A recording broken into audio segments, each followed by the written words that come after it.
doing that than anything else we do. So, that doesn't always have to be the forefront issue. We know we are capable of that. The good black woman has intelligence, meaning that she knows how to behave properly in the streets. She's not in the wrong place. Some of our women don't know what else to do other than go to the bar. They need some activities. Some of our women thinking that staying home on the weekend is some kind of sin.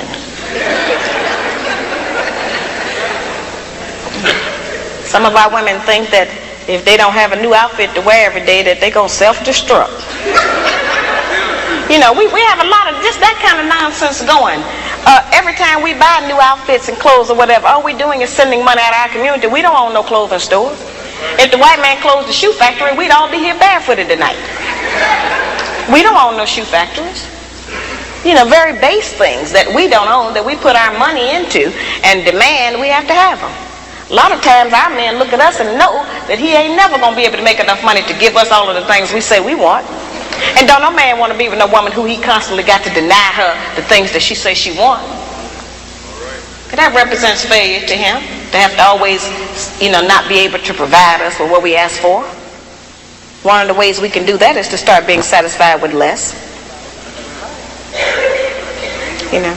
The good black woman is clean. Now that's a hard one. The good black woman try to keep the house clean. Good black woman is clean about her own body.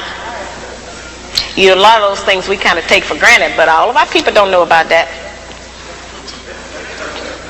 There are people who are angry with me because I even describe the fact that some of us as sisters don't have the proper personal hygiene, as if that don't exist. We have too much falsehood and pretense going about our condition. Everybody that's dressed up ain't clean. That's just the truth. We have to look at our condition in the light of truth. Stop reacting emotionally and pretending that just because we don't want to deal. One of the most difficult things that I deal with out here is trying to teach our people the difference between an actual fact and an opinion. Our people think that they can accept or reject truth based on how they feel about it. Your feelings don't change the truth. The truth is just going to be there. You can feel any kind of way you want to feel about it. Those kind of emotions have kept us from growing.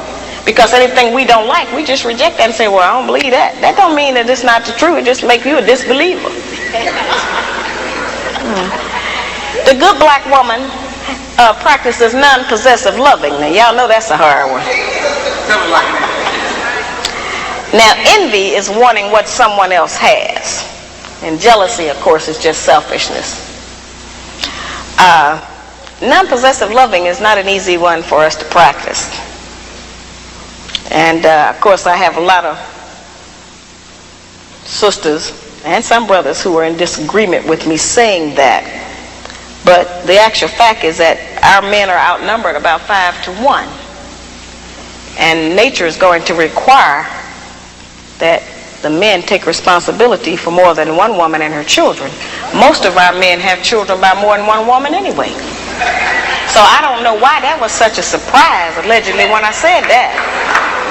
The black man has not been waiting on me to tell him he could have more than one woman.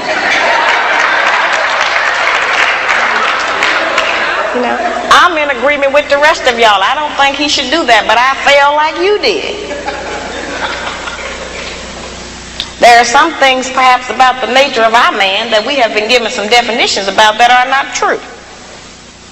There are some things he can do that we call him a dog. We do not have the same capabilities as a man.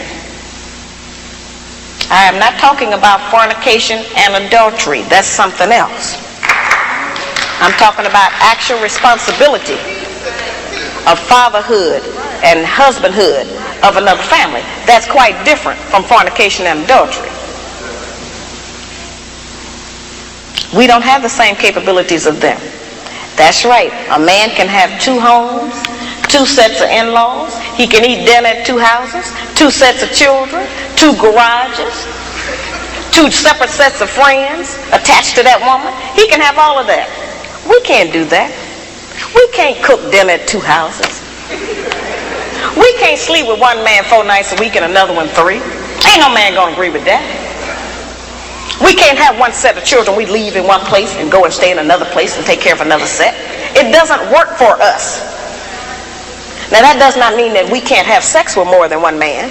That's not what I'm talking about. I'm talking about just taking responsibility for your children.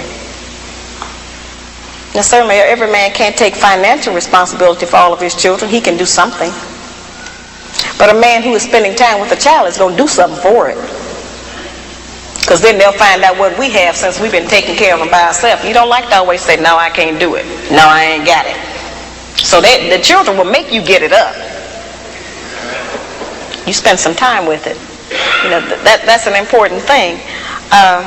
The effectiveness of the principles that I just described, their usefulness has not diminished just because modern opinion has changed about them. There is not a black man in this room who does not still enjoy it if his woman bake him a cake. Well, our young daughters are being raised and taught that that's old style and that's out of fashion. We are not making those rules. Somebody else is, and they're imposing them on us and making us think that we have to qualify under them.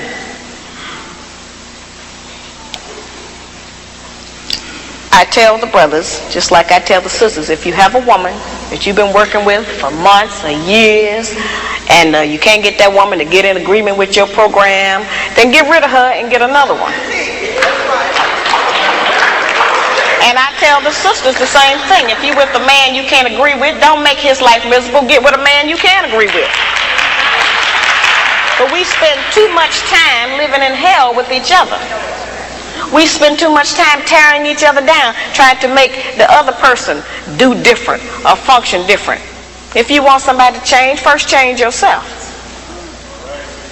We set the example. We are the teacher. We are the mother. We set the example. I know how difficult some of this has been. It's really difficult for me. I'm still studying myself, trying to learn how to be a better wife, a better mother, a better sister, a better friend.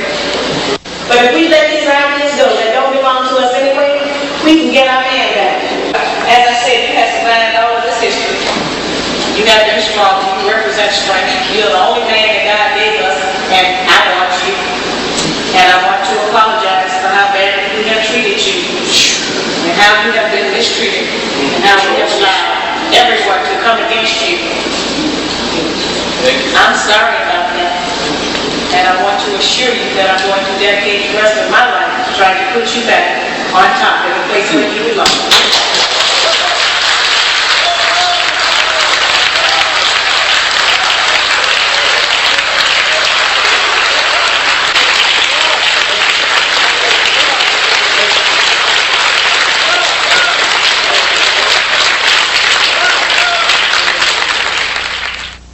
Is the show over?